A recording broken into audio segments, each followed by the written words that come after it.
de tuer quelqu'un, ça m'a pas dérangé.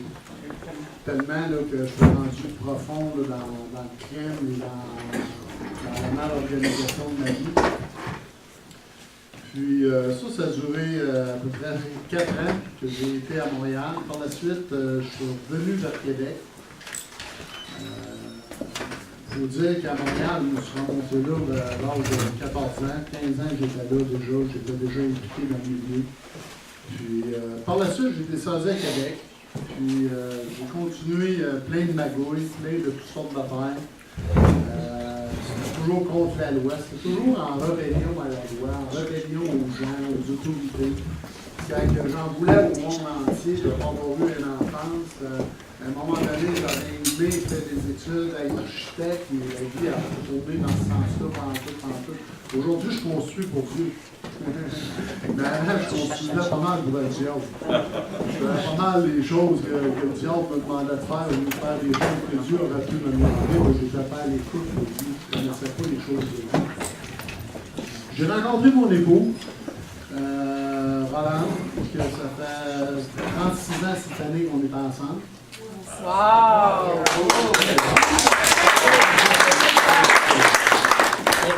On a 3 beaux enfants. Emmanuel, on est grand-père et grand-mère d'un kid de 15 ans.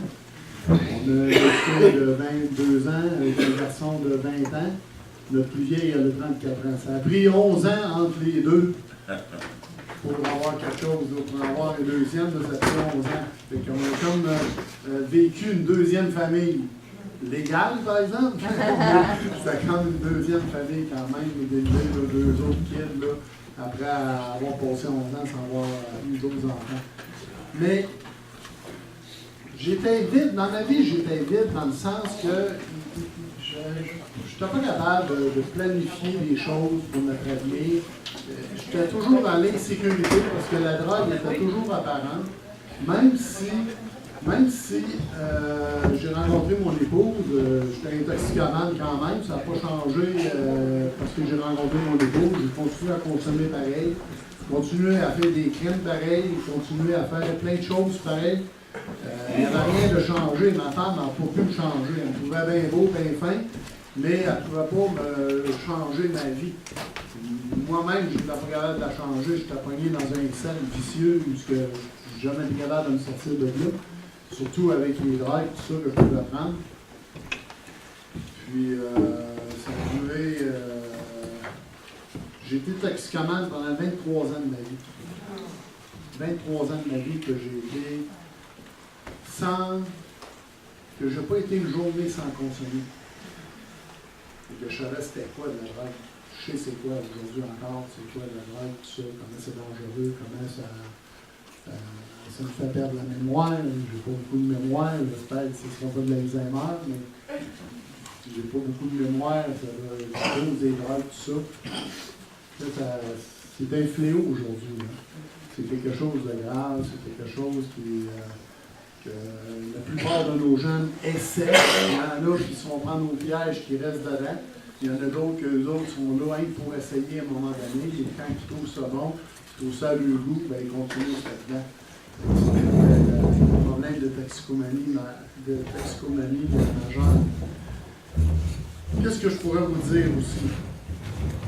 J'ai travaillé dans la construction, j'ai été une dizaine d'années dans la construction, j'ai travaillé des pièces auto. La dernière job que j'ai eue, avant de connaître le Seigneur Jésus, c'était dans la construction. Puis, je n'étais pas capable de... Même dans la construction, tout était proche. C'était tout au noir, même je prenais des contrats du gouvernement, puis c'était. Je les faisais au noir. Il n'y avait rien de droit là-dedans. Ça continuait, ma vie continuait quand même au travers des crimes qui avaient moins d'importance pour le monde, mais c'était important quand même. J'étais hors de la loi quand même. Puis, c'est ça, on a eu 3 beaux enfants, on a un petit-fils, on les a élevés de la meilleure manière qu'on a pu les élever. La plus vieille a commencé à aller à l'école chrétienne, elle avait 13 ans. On a connu le Seigneur, elle avait 12 ans. Ça fait 20 ans cette année qu'on connaît le Seigneur. On continue à aller de l'avant avec ce que Dieu nous montre, avec ce que Dieu veut. Puis, c'est merveilleux. Mais il y a tellement eu de blessures passées. Il y a une chose que moi, quand j'ai connu le Seigneur, j'ai demandé. J'ai dit, aide-moi à plus me souvenir de mon ancienne vie. Pour ne pas vivre encore là-dedans. Aide-moi à voir les choses d'une nouvelle manière. Hein? Toutes choses anciennes sont passées et toutes choses à venir sont nouvelles. Amen. Dans le grec, c'est dit, sont devenues nouvelles. Amen. Parce que c'est à en devenir. Tu ne changes pas du jour au lendemain. Tu ne changes pas du jour au lendemain. Même si tu connais le Seigneur Jésus, tu as des désirs dans ton cœur, Dieu place des désirs dans ton cœur pour t'amener à changer, mais tu ne changes pas du jour au lendemain. C'est un processus qui est toute ta vie. Toute ta vie durant, ça va être un processus. Tu ne peux pas t'en sortir, il faut que tu changes, mais c'est Dieu qui va te changer. Parce que si tu essaies de te changer toi-même, puis tu ne te changes pas comme Dieu voudrait que tu sois changé, là, tu as deux problèmes. Il faut que tu rechanges encore. Pour finalement laisser Dieu te changer. Là, les gens se forcent. Les pommiers, vous allez remarquer que là, ils vont venir en fleurs, puis là, les pommes vont sortir, mais ils vont sortir tout seuls. Ils n'ont pas besoin de forcer pour sortir, ça sort tout seul, une pomme. Ben, on change de la même manière avec Dieu. C'est Dieu qui nous change. On n'a pas besoin de forcer pour changer. On a seulement à obéir à Dieu, puis c'est correct, dans ton amour, Seigneur, j'accepte telle chose. Amen. Yes. C'est ça, j'ai demandé de me faire oublier mon passé. C'est que j'ai pas grand-chose à vous dire dans mon passé, je l'ai oublié. Non, mais ce que je voulais, c'était que ça fait plus longtemps que je sois dans les bras d'amour de mon Père Céleste que dans mon ancienne vie. Et aujourd'hui, ça fait 20 ans, mais c'est comme si ça ferait 40 ans que je connais le Seigneur. Les choses anciennes sont restées tellement loin qu'on essaie de ne pas trop les ramener. Mais là, vous avez eu un petit aperçu quand même là, de ma vie là, de jeunesse, que c'était pas facile. Mes parents, ils sont divorcés, j'avais 9 ans, j'ai vu mon père en train d'étouffer ma mère. Il ne l'a pas tué, mais à 9 ans, quand tu vois ça, là, tu sais, c'est tous des points qui m'ont emmené vers la rébellion, vers la colère, vers l'agressivité. Je n'étais pas capable d'endurer personne à côté de moi avant. Il n'y avait pas personne qui s'approchait de moi avec la face que j'avais. J'étais tellement beau dans le sourire que les gens avaient comme peur un peu de s'approcher de moi, puis moi je ne m'approchais pas de personne. On faisait nos affaires, on vivait selon le penchant de notre cœur, selon notre chair, selon les désirs de notre cœur. Puis c'est tout ce qu'on faisait. On vivait comme tout le monde vit habituellement. Mais avec les vices que j'avais, puis avec les mauvaises habitudes que j'avais prises, c'était pas une vie facile. Mon épouse ne répondait même plus au téléphone. Elle avait tellement peur. À l'époque, j'avais la compagnie de construction, tout ça, puis je faisais 10 000 $ par mois, puis je n'étais même pas capable de payer l'électricité. Mon épouse était toujours sous stress, puis, mais Dieu a changé ces choses-là. Amen. Dieu a transformé ces choses-là. Il a changé le mal en bien. Puis depuis qu'il a changé le mal en bien, notre vie est changée, notre vie est différente. Je sais qu'il y a une pause d'à peu près 10 minutes. C'est ça, à peu près? Oui. Puis je ne veux pas commencer à donner mon témoignage de Dieu avant la fin du break. C'est intéressant, puis c'est plus glorieux que mon ancienne vie. Sauf qu'il faut que j'en parle un peu pareil de mon ancienne vie, pour que vous appreniez à me connaître, que vous voyez la gloire de Dieu, qu'est-ce que Dieu a fait dans ma vie. Amen. Comment Dieu m'a transformé, comment Dieu m'a libéré, ces choses-là. Mais pour l'instant, c'est la mauvaise passe. J'aime pas parler de ces choses-là parce que c'est pas évident. C'est pas évident d'en parler pour moi, c'est pas évident d'entendre les mauvaises choses, de se dire, comme si on se glorifiait de nos anciens passés ou ces choses-là. Au contraire, je suis tellement heureux aujourd'hui à comparer à mon passé. Même mon épouse, dans le passé, avait pensé au suicide. Y a-t-il quelqu'un qui n'a jamais pensé au suicide ici? Il n'y en a pas beaucoup, hein? Ouais. Jamais pensé. Vous n'avez jamais pensé au suicide? On a tout besoin de libération. Il n'y en a pas beaucoup, hein?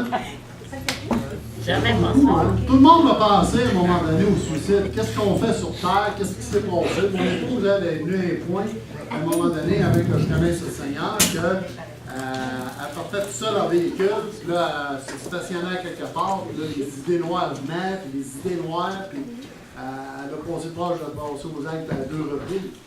Parce qu'elle trouvait que sa vie était vide, qu'il n'y avait pas de sens à sa vie, qu'est-ce qu'il y avait après la mort, elle ne savait pas.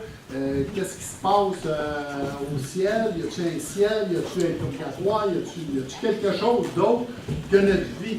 Notre vie était-tu basée seulement sur le fait que je viens au monde, je vais à l'école, je travaille, je fonde une famille, je prends ma retraite et je meurs? C'est ça la vie? Absolument pas. Mais mon épouse n'était pas au courant. Et elle, ces questions-là, elle se les posait toujours.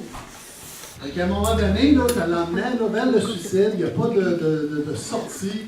Elle avait une belle-sœur qui était très, très religieuse, puis elle posait des questions, puis elle n'était pas capable de lui répondre qu'est-ce qu'elle s'attendait de réponse. Puis c'est vers ça qu'elle s'en allait, vers le suicide. Moi, j'ai pensé au suicide à plusieurs reprises dans ma vie, tout croche. Quand tu es tout seul, là, dans un coin, tu es sur le dôme de la drogue, puis tu n'as pas d'argent, il n'y a rien, tu n'as pas d'amis, tu n'as pas de famille, tu es tout seul, tu penses au suicide. Manque Boucher, dans le fond de sa cellule, là, il ne doit pas être gros dans ses culottes. Lui aussi, il doit y penser, puis lui aussi, il a une prière. Hein, des fois, on ne pense pas toujours à nos prisonniers, mais nos prisonniers sont prisonniers du diable aussi. Hein? C'est que si on y penserait plus, peut-être qu'il y en aurait qui rentreraient moins souvent ou qui sortiraient plus vite. Qui ont besoin de Dieu aussi, ces gens-là. Je pense que je vais arrêter ici.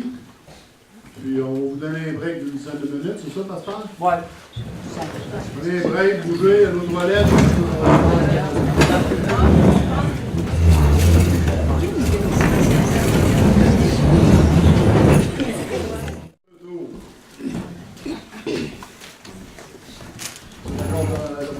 Oui. L'appétit est passé, là, vous êtes calme, là. Bon, merveilleux. Je vous disais au tout début du témoignage que moi j'étais le 3e de la famille de 8 enfants. J'avais un frère qui était plus vieux que moi, puis j'avais un père qui était un petit peu moins vieux que moi. Puis un avait un problème de boisson, puis l'autre avait un problème de drogue.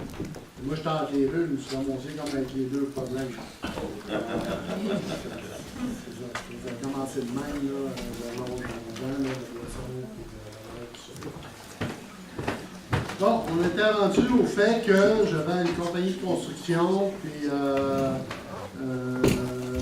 je gagnais 10 000 clair par mois, puis que j'avais de la misère à payer l'électricité. Puis là, un bon jour, pendant que j'étais en plein dans la construction, tout ça, le nouveau frère est venu me voir, il a commencé à me parler de Jésus. Il m'avait parlé lors d'un party de Noël, puis on était en boisson, on était sur la drogue, tout ça, puis je ne comprenais pas bien ce qu'il voulait dire. Je ne comprenais absolument rien. Sauf qu'à un moment donné, il est venu chez nous, il persévérait, lui, de vouloir en parler. Ça fait 2 mois qu'il connaissait le Seigneur Jésus. Il était en plein dans le feu de l'action. Tu sais, le zèle d'un nouveau converti, d'une nouvelle personne, d'un nouvel enfant de Dieu. C'est pas un zèle de vieux chrétien de 20 ans. Là. C'est pas le même zèle pantoute, ça ne ressemble pas. Lui, il veut défoncer les églises, il veut défoncer partout, il veut rentrer Jésus partout, de gauche à droite, avec le manque de sagesse qu'il a, tout ça, dans aucune sagesse. Je parlais, puis lui, il parlait, puis il déclarait ce qu'il apprenait. Puis j'ai commencé à lire le Nouveau Testament. Puis avant de lire le Nouveau Testament, j'ai décidé de donner ma vie à Jésus. J'ai dit, Seigneur Jésus, prends ma vie. Fais ce que tu en voudras, mais prends ma vie. Viens vivre dans ma vie. Puis là, j'ai commencé à lire le Nouveau Testament. Puis là, je voyais là, des choses inimaginables dans la Bible. Je voyais tu sais, quand tu donnes ta vie à Jésus, à quelque part, il y a comme un voile qui tombe de tes yeux. Puis là, tu vois plus clair. Tu vois la Bible, c'est pas la Bible que tu as lue il y a 20 ans. C'est quelque chose de nouveau. Il y a des nouveaux mots là-dedans ça. Il y a l'histoire de Jésus. Il y a les miracles de Jésus, il y a le salut en Jésus-Christ qui est au travers de gens, tout ça.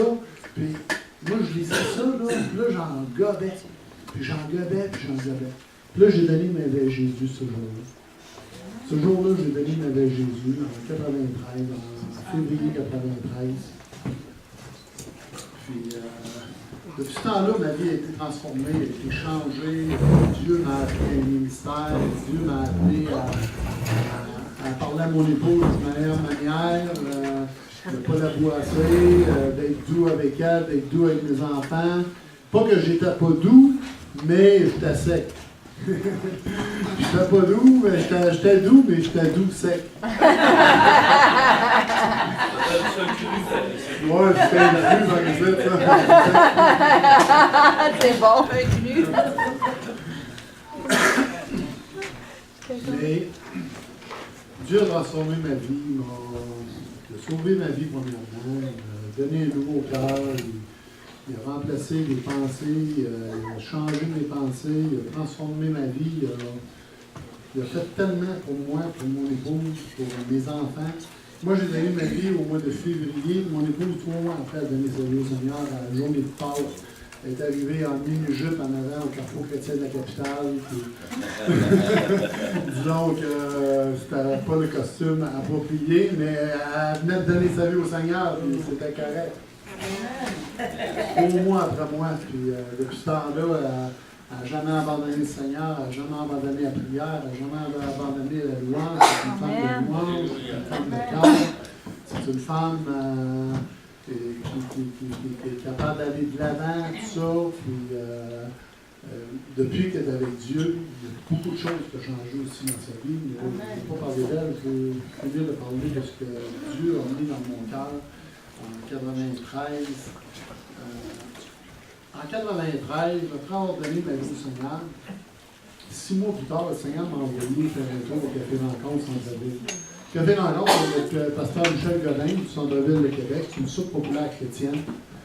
Et il m'a envoyé faire du bénévole là. Ben, il m'a envoyé passer une soirée là.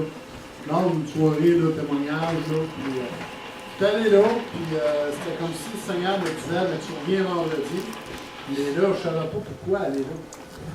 Moi, je suis nouveau chrétien, ça fait 6 mois que je connais le Seigneur, j'ai le feu au bout, ça déborde, ça se garage de gauche à l'ouest, sagesse, pas sagesse, la parole passe de gauche à l'ouest, et tout rentre dedans, là.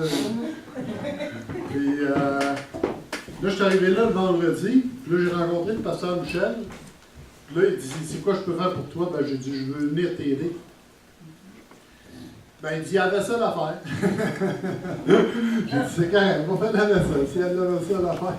Puis j'ai commencé là, j'ai duré pendant 5 ans et demi de temps. Puis le pourquoi, je ne savais pas pourquoi que Dieu m'avait envoyé là, mais c'était Dieu qui m'avait envoyé là. Moi, j'étais un gars d'affaires, j'étais pas un gars de ça populaire avec des junkies, des ivrognes. Je m'en allais pas là-dedans. Moi, là, dans mon monde criminel, je n'étais pas un junkie, j'étais un gars d'affaires dans les affaires. Puis, c'était les gros hôtels, puis c'était tout.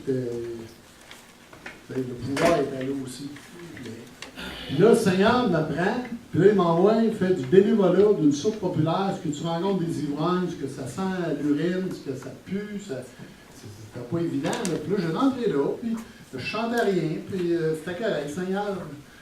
Puis là, ben, je donnais un coup de main pour la vaisselle, puis à un moment donné, je commençais à parler avec les gens, tout ça, les gens qui venaient à la soupe populaire, puis je commençais à faire du counseling un petit peu avec eux autres, puis je connaissais rien là, des choses de Dieu, là. Je connaissais absolument rien. Tout ce que je faisais, là, c'est je m'en allais dans la direction que Dieu m'avait emmené, puis je lisais ma parole, puis je priais, puis je louais le Seigneur, puis je retournais là heureux, même les journées qui étaient formées, à cause que ça fait des jours fériés, j'étais là pareil. J'allais à une autre soupe populaire pour aller évangéliser au lieu de rien faire la journée-là. Là, j'étais arrêté, là. Hein? Je suis parti de 10 000 par mois. Là, quand j'ai donné ma vie au Seigneur, j'ai formé la compagnie de construction 6 mois après. Je me suis remonté sur l'aide sociale à gérer 1 000 par mois. Il y avait comme une débarcation de 9 000 Puis là, j'ai dit, j'arrive à faire avec 10 000, comment je vais faire pour arriver avec 1 000 Dieu m'a donné de la sagesse, puis il m'a donné de la connaissance pour que je sois capable de gérer 1 000 par mois. En 1993, là, c'est pas évident. de gérer 1 000 $ par mois, alors tu es habitué d'en gérer 10 000, ben, de mal gérer, mais en tout cas, je l'avais à gérer pareil. Puis, c'est ça, j'ai été 5 ans et demi au Café Rencontre à être formé par Dieu, puis je savais pas qu'il me formait. Mais je me posais la question, qu'est-ce que je fais ici? Puis à un moment donné, je me suis trouvé une job, puis j'étais là pareil. La job, c'était de soir, le jour où j'étais au Café Rencontre, en train de servir les poquets de la ville, les gens en difficulté, tout ça. Puis, j'allais avec ça. Puis, à un moment donné, je me suis aperçu que j'étais en formation. Parce que là, je recevais des fois des assiettes par la tête, des tasses de café par la tête. Tu sais, des gens, ça me fait mal des fois. Puis là, dans ce temps-là, il fallait que je prie. Hein, puis, il ne fallait pas que j'abandonne. Il ne fallait pas que le Seigneur m'abandonne. Parce que, puis on était toujours entre les batailles. Tu sais, moi, là, il y avait des batailles des fois dans le Café Rencontre. Mais moi, je les voyais arriver. À un moment donné, j'étais tellement habitué de voir les gens, de les connaître. Ils regardaient d'une direction, mais je savais tout de suite qu'il était pour se produire quelque chose. Et que j'étais là dans le feu de l'action là-dedans. Mais moi, j'étais en formation, sans le savoir.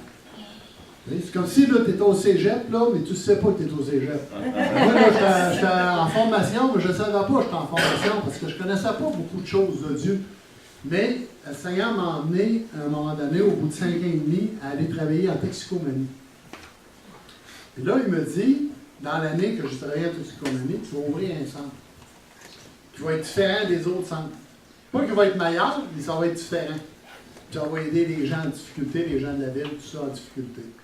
Fait que, à partir de ce moment-là, où j'ai travaillé pendant 1 an en toxicomanie, par la suite, on a parti la maison Réalité Espoir, qui est ouverte encore aujourd'hui. On est en 17e année d'opération. C'est une œuvre de Dieu, c'est une œuvre que Dieu prend à cœur, pour voir nos besoins, il nous aide, mais on a besoin des églises pour pouvoir. On a besoin que des églises puissent donner, que des églises. C'est un service qu'on rend à l'église, la maison Réalité Espoir. C'est un service qu'on offre parce qu'un pasteur d'une église qui est pogné, pas qui est pogné, mais qui vit des difficultés avec quelques personnes dans l'église, des fois à cause de la toxicomanie. Il ne peut pas être avec 24 heures par jour, la personne a besoin de soins. Puis on était accrédité par le ministère de la Santé et des Services sociaux au mois de novembre 2013. Amen. On est accrédité. Puis c'est chrétien pareil. Hey boy, amen. Quelque part, on passe le message quand même. Parce qu'on a un volet spirituel dans le centre. C'est un centre de thérapie qui est rendu selon les normes du ministère. Mais on a gardé un volet spirituel à l'intérieur. C'est ça, Dieu m'a envoyé ouvrir ça. Il nous a envoyé dans la Beauce. J'aurais jamais mis les pieds dans la Beauce, sauf pour aller à la petite chasse à un moment donné. Je ne savais même pas ce que j'étais. Je connaissais rien de la Beauce. Je commence à connaître la Beauce beaucoup parce qu'on est dans le milieu. Mais je connaissais absolument rien. Puis le Seigneur nous a trouvé une maison. On a fait des grosses rénovations. C'est rustique, c'est beau, c'est propre. On a de la place pour une douzaine de gars. Puis le Seigneur m'a appelé à ça. C'est pour ça qu'il m'avait envoyé pendant 5 ans et demi de temps avec les gens qui vivaient des difficultés de toutes sortes. Là. Tu sais, on parle de n'importe quelle difficulté, là, on les retrouvait au Café Rencontre. Le Seigneur m'avait formé là pour apprendre à les aimer. Parce qu'à un moment donné, je me suis tourné vers Dieu et j'ai dit, non, Seigneur, comment on fait pour se faire aimer de ces gens-là qui sont pas aimables? Ça, c'était la question que j'avais posée. Parce que moi, je recevais des recettes par la tête, je recevais des passes par la tête. C'était pas tous les jours de même, une chance, mais ça arrivait à l'occasion. C'était comme ça. Puis là, je me posais la question, comment je peux faire pour qu'ils m'aiment? Ben, il dit, t'as pas besoin qu'eux autres t'aiment. Toi, les aimer. Hein, il dit, moi, je t'ai aimé le premier, mais commence par les aimer le premier, puis tu verras la suite des choses.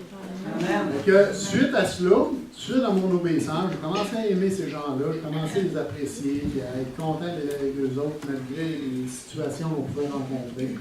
Puis le Seigneur m'a demandé d'ouvrir un centre après la formation. J'ai fait 10 ans de collège biblique, je suis rendu révérend aujourd'hui, depuis 5 ans. Puis on continue à avancer avec la maison Réalité Espoir. Présentement, on a 5 gars sur le programme. On en avait 8 il y a 2 semaines. Ça rentre, ça sort, ça rentre, ça sort. mais ils ne ressortent pas de la même manière qu'ils sont rentrés parce qu'on leur donne des valeurs chrétiennes. On leur enseigne au travers des 12 étapes des AA des valeurs chrétiennes. Nous autres, on a repris le livre des AA, puis on l'a viré chrétien, parce que c'était chrétien, c'était une œuvre chrétienne, ça, il y a plusieurs, il y a longtemps. Puis, finalement, ça a tombé dans les mains des chevaliers de talon à l'époque, puis là, c'est eux autres qui avaient repris ça, puis après ça, ça a été un autre mouvement religieux qui avait repris ça. Fait que nous autres, on l'a repris, puis on l'a remis sur le côté évangélique, avec des versets bibliques qui vont là-dedans. On donne un cours, un atelier sur le programme de Denis Morissette, Saint et Sauf, avec des versets bibliques, c'est accepté par le ministère. On est bénis. On est bénis. On est bénis, puis on veut bénir les gens. Tu sais, financièrement, là, ça ne va pas bien à Réalité Espoir parce qu'on a été accrédités, sauf qu'ils ne nous ont pas donné de subvention avec l'accréditation. Ils nous demandent d'avoir des employés qualifiés avec des diplômes en toxicomanie, tout ça, mais ils ne nous donnent pas de subvention. Priez pour nous autres, parce que là, on est dans le travail de cela. Là.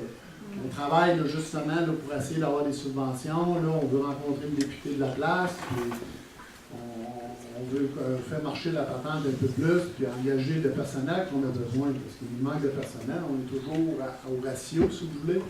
Puis là, il faut engager absolument, là, on a des entrevues lundi, il faut engager un intervenant en toxicomanie, puis ça coûte cher, puis on n'a pas d'argent dans le compte de banque. On n'a pas de budget pour ça, puis on est obligé de l'engager. C'est comme si je suis en train de dire que Dieu est obligé de pourvoir. Il va pouvoir. Nous, ce qu'on a à faire, c'est tout ce qu'on a à faire. Okay? Tout ce qu'on a à faire, si on le fait, qu'on le fait bien, on va jusqu'au bout de ce qu'on fait. Après ça, c'est Dieu qui prend la relève. En tout cas, nous, depuis 17 ans, là, c'est comme ça que ça marche avec Dieu. On fait un pas de foi, puis Dieu pourvoit. Amen. Mais Dieu sert de l'Église pour pouvoir, ça sert les gens pour pouvoir, tout ça. L'argent, il appartient, mais elle ne tombe pas du ciel. Elle sort d'une poche de quelqu'un. Elle rentre dans une autre poche. Fait que c'est ça, c'est merveilleux ce que Dieu a fait avec ma vie. C'est toute une nouveauté de vie. C'est de le servir, c'est de l'aimer, c'est d'aimer les gens, c'est de servir les gens, c'est d'être d'actualité avec les gens, c'est d'être proche des gens. Jésus est proche des gens. Jésus a toujours aimé les gens. Hein? Dieu il s'est fait homme mourir sur la croix parce qu'il aimait les gens. Puis nous, l'Église de Jésus-Christ, on se doit d'aimer les gens. Quoi qu'ils fassent, quoi qu'ils disent, c'est pas important. Ce qui est important, c'est que nous, notre responsabilité, c'est de les aimer plus. C'est ça notre responsabilité à nous, les chrétiens. D'aimer plus les gens, même s'ils ne croient pas. Il y a un passage qui disait « Aie pitié de ceux qui ne croient pas. Aie pitié d'eux. » Comme Dieu dit, aime ton prochain. C'est ça. Quand vous êtes aime. C'est ça. Ton prochain, ça peut être celui que tu n'aimes pas. C'est plate à dire, là, mais le prochain, ça peut être celui que tu n'aimes pas. Hein? Aimez-vous les uns les autres. Aimer les uns, c'est facile, c'est d'aimer les autres qui est dur.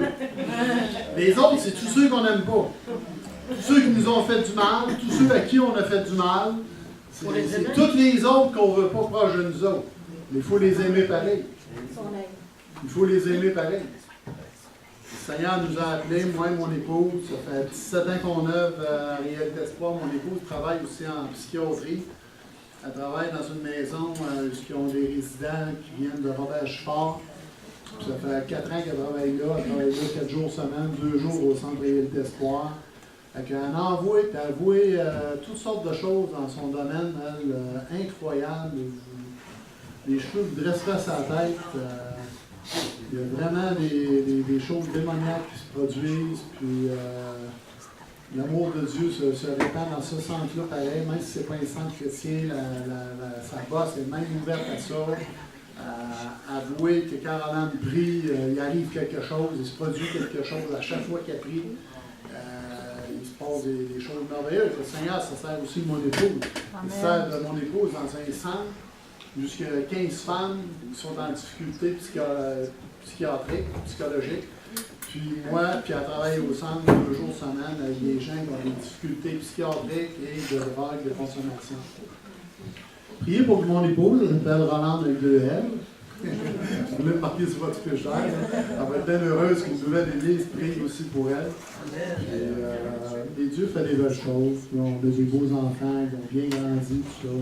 Ça travaille, l'un est comptable, l'autre est infirmière. Le kid, des voitures. Il monte des véhicules, puis il s'amuse dans ça, puis il travaille dans un garage. Mais Dieu est bon. Hein? Dieu est bon? Il est bon tout le temps. Hein? Il est tout le temps bon, il est merveilleux. Fait que ça continue un petit peu mon témoignage de vie. Qu'est-ce que Dieu a fait dans ma vie par la suite? Il m'a rempli d'amour, il m'a mis plein de choses sur mon cœur, sur les gens, aimer les gens. Mais, premièrement, aimer mon épouse, mes enfants comme il faut. Vous savez, les premières personnes à qui on fait du mal, c'est nos familles. C'est ceux-là qu'on aime le plus. Hein? Vous marquerez ça. Hein? C'est pas le voisin qu'on punit, c'est notre fils. C'est à notre famille qu'on fait du mal avant toute chose. Puis moi, j'ai pris conscience de ça quand j'étais avant de connaître le Seigneur, que je faisais du mal à mon épouse et à mes enfants, sans même le savoir. Sans même y penser. Moi, penser, c'était travailler, puis être sur la dos, puis travailler. J'ai quand même fait mal à mes enfants de la manière que j'agissais, que je suis content qu'aujourd'hui Dieu m'a mis de l'amour, puis qu'il m'a donné de la sagesse, puis mes enfants, mon gars, ils restent encore chez nous, les filles, les autres sont partis de leurs propres ailes, comme l'aigle. Fait que, c'est ça. C'est merveilleux ce que Dieu fait. C'est vraiment merveilleux. Puis il continue à faire des belles choses, il continue à faire des miracles, il continue à guérir encore aujourd'hui. Il y a un miracle qu'il veut faire maintenant. Il veut faire un miracle dans ta vie. Peut-être que tu n'as jamais entendu parler de Jésus de même. Comment Jésus nous aimait, tout ça. Peut-être que tu m'as déjà entendu parler, mais tu n'as peut-être pas pris une décision radicale pour Dieu. Et peut-être qu'un matin, dans le contexte où on se trouve, dans ton cœur, ça dit, donne ta vie à Jésus. Parce que c'est la solution pour le monde aujourd'hui. C'est la solution pour mon monde à moi. C'est la solution pour le monde de mes enfants. Qui vont avoir à prendre une décision majeure, eux autres aussi, à un moment donné ou à un autre dans leur vie. Mais c'est mieux de la prendre quand tu n'es pas trop en difficulté. Parce que tu vas sentir la bénédiction encore plus vite. Alors que quand tu es en difficulté, là, des fois, tu ne vois pas le pas t'arriver, tu crois, mais tu n'es pas sûr, puis il vient le doute, tout ça. Mais peut-être que là, à matin, là, il y a quelque chose qui brasse dans ton cœur. Peut-être que tu te dis que moi, je voudrais accepter Jésus dans ma vie. Je voudrais qu'il se passe quelque chose. Est-ce qu'on peut fermer les yeux, baisser la tête à ce moment-ci?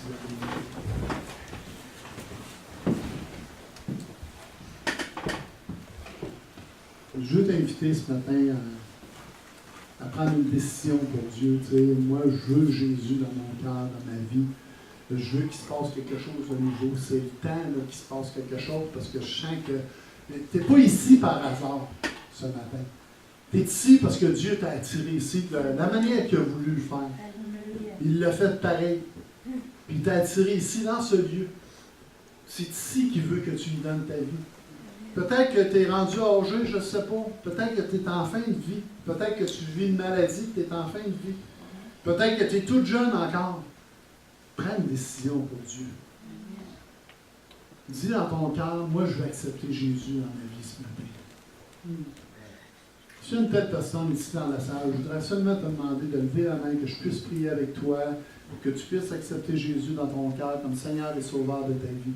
Seulement lever la main pendant que les têtes sont baissées. Oui, mon frère, tu peux baisser la main. Amen. Oui, ma soeur, oui, ma soeur. Oui, ma soeur. Oui, monsieur. Oui, madame. Oui, madame. Oui, monsieur. Oui, monsieur. Oui. C'est la plus importante des décisions que tu prends ce matin dans ta vie. Puis je voudrais qu'on ferait une prière tous ensemble. Qu'on ferait une prière tous ensemble seulement pour être solidaires avec ceux qui ont levé la main, qui veulent accepter Jésus dans leur cœur.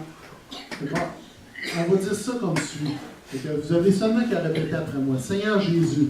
Seigneur Jésus, Je veux t'accepter aujourd'hui je veux t'accepter aujourd'hui comme Seigneur et Sauveur. comme Seigneur et Sauveur. Je te demande pardon Je te demande pardon pour tous mes péchés. pour tous mes Je péchés. te demande de me laver par ton sang Je te demande de me laver par ton sang et que je sois pur. et que je sois pur. Et Seigneur, merci que tu viens vivre dans ma vie. Amen. Amen.